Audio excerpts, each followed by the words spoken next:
Leaders of the G7 industrial nations have urged Russia to begin talks with the new leadership in Kiev to end the crisis in eastern Ukraine. US President Barack Obama and UK PM David Cameron said Moscow must recognize Petro Poroshenko, who takes office as president on Saturday.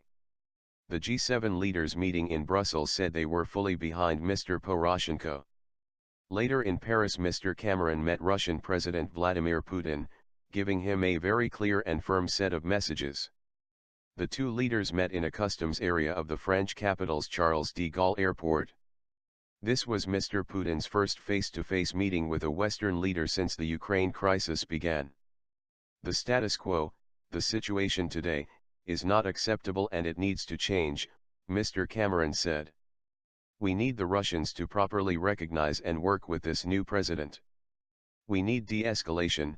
We need to stop arms and people crossing the border. We need action on these fronts.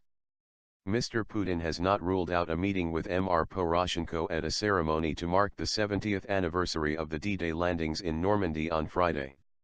No talks are planned between Mr. Putin and Mr. Obama, who will also be at the ceremony. Meanwhile, fighting continued in eastern Ukraine, with reports of an attack on a border post in Donetsk region.